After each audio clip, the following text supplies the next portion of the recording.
یا ایھا الناس، اے لوگو، کلو کھاؤ، مما ان چیزوں میں، فی الارض جو زمین میں ہے، حلالا طیبا، حلال اور پاک۔ دیکھو چائے پاک ہونا چاہیے، اگر چائے میں تنکے گر گئے، مٹی گر گئی تو قابل استعمال نہیں ہے۔ دودھ پاک صاف ہو لیکن پاک ہو، اگر اس میں پیشاب مل گیا ہے تو قابل، خون کا قطرہ گر گیا، قابل استعمال نہیں رہا۔ تو حلال بھی ہو اور طیب بھی ہو۔ کہتے حلال اسے کہتے ہیں جس کو شریعت جائز کہے، اور طیب اس کو کہے جس کو طبیعت مان لے۔ کھانا حلال ہے لیکن جو شخص سیر ہو کو چکا ہے اس کے لیے جائز نہیں ہے۔ پیٹ بھر کے کھانا کھانا فقہا کہتے مکروہ ہے۔ دوا صحت کے لیے ہے لیکن غیر مریض کے لیے قابل استعمال نہیں ہے۔ اے لوگوں، کھاؤ ان چیزوں میں سے جو زمین میں ہے، حلال اور صاف ستھری۔ ولا تتبعوا خطوات الشیطان، اور مت چلو شیطان کے قدموں پر، انہ لکم عدو مبین، بے شک وہ تمہارا دشمن ہے واضح۔ وہ کہے گا یار کتنے لوگ جھینگا کھاتے ہیں، کتنا مہنگا بک رہا ہے، کیا فرق پڑتا ہے؟ ایک گلشن والا مولوی اس کو ناجائز کہتا ہے، میں ناجائز کہتا ہوں۔ یہ قرآن کی آیت ہے۔ ایمان اپنا مضبوط کرو، اب تکڑا ہو جاؤ ذرا۔ دیوبندیوں کی دارالعلوم دیوبند کے بنیاد اور تعمیر تو مولانا محمد قاسم نے کی، لیکن عقائد رشید احمد گنگوئی نے بنائے، اچھی طرح یاد رکھو۔ مولانا رشید احمد گنگوئی کو علماء دیوبند کہتے ہیں فقیہ الہند، محدث الہند اور ولی الہند۔ ان کا اردو فتاوی ہے، فتاوی رشیدیہ۔ حضرت فرماتے جھینگا غیر ماہی حشرات الارض میں سے ہے، ناجائز اور حرام، ناجائز اور حرام۔ جھینگا مچھلی نہیں ہے۔ عبدالحی لکھنوی نے حیات الحیوان سے متاثر ہو کر مجموعہ فتاوی میں لکھا تھا انہ من السماء، یہ پراپیگنڈا تھا شوافی کا۔ اور شیخ الاسلام شیخ العرب والعجم مولانا حسین احمد مدنی جس دسترخوان پر بنگلہ دیش میں بیٹھتے بنگال میں، یہ شرط تھی کہ وہاں جھینگا نہ ہو۔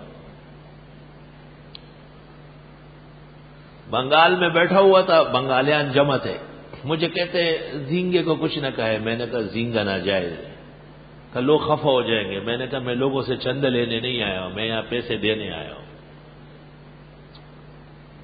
ایک بنگالی مجھے کہتا ہے ہمارے بنگال کے علماء کا اتفاق ہے۔ میں نے کہا یہ اتفاق کب ہوا ہے اور کس کس کا ہوا ہے؟ مولانا اطہر علی سلہٹی جیسے عالم کی کتاب ہے التبیان فی حرمت الربیان، یہ واضح اعلان ہے کہ جھینگا ناجائز ہے اور مچھلی نہیں ہے، اور حلال و حرام میں جب تعارض آ جائے تو ترجیح حرام کو ہے، کیونکہ حرام سے بچنا فرض ہے اور ہر حلال چیز کا استعمال ضروری نہیں۔ اور بنگالیان مبتلا بھی ہی ہے، جھینگا خور ہے، ان کا فتویٰ تو معتبر نہیں ہے۔ فتاوی عالمگیری میں لکھا ہے مفتی جس گناہ میں مرتکب ہو اس میں اس کا قول معتبر نہیں ہے، جھینگا خوروں کے قول نہیں چلے گی۔ وہ کہتے ہیں اگر حرام ہوتا تو کھلے بازاروں میں نہ بکتا، تو میں کہتا ہوں کٹاکٹ جو بکتے ہیں بکروں اور مینڈوں کے خوشیے کپورے زناور کھٹے اب دکانوں کی پخی کٹا کٹا کٹا کٹا، یہ بیٹھا رہتا ہے اس کے انتظار میں۔ تا دلاوڑ کٹوائی پسر کا سمسائی دی لکا پکے ور کا زنی موزیان بور تگی ڈگروی۔ تو بازار میں کپورے بک رہے ہیں اور ہر حلال جانور میں 7 چیزیں حرام ہیں۔ سنن کبریٰ للبیہقی اور بدائع الصنائع جلد 5 صفحہ 60-61 تمام معتبرات میں موجود ہے۔ امداد الفتاوی جلد 4 صفحہ 128، ہر حلال جانور میں 7 چیزیں حرام ہیں۔ ان میں یہی چیزیں ہیں یحرم من اجزاء الحیوان الحلال 7، حلال جانور کے جسم کی 7 چیزیں حرام ہیں۔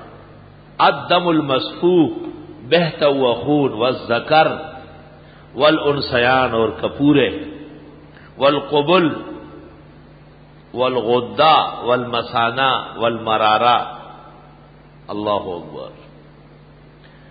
حرام ہے ہر حلال حیوان کے جسم میں سے 7 چیزیں: بہتا ہوا خون، آلہ تناسل، کپورے، قبل، پیشاب کی نالی، اور غدہ، غدود، اور مثانہ، اور مرارہ، شینے. بدائع الصنائع جلد 5 صفحہ 61، فتاوی شام جلد 5 صفحہ 191، امداد الفتاوی جلد 4 صفحہ 118.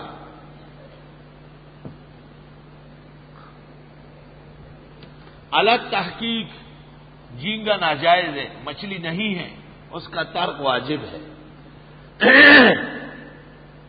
اے لوگو، کھاؤ ان چیزوں میں سے جو زمین میں ہے، حلال اور پاک. کریہ المنظر بھی ہے، کیڑے کی شکل ہے. وَلَا تَتَّبِعُوا خُطُوَاتِ الشَّيْطَانِ، چلنا نہیں شیطان کے قدموں پر. شیطان کی باتیں مت مانو، کھاؤ یار کیا فرق پڑتا ہے. إِنَّهُ لَكُمْ عَدُوٌّ مُبِينٌ، بے شک یہ دشمن ہے واضح. جب حرام کی دعوت دے رہا ہے تو اس سے بڑا گناہگار کون ہوگا؟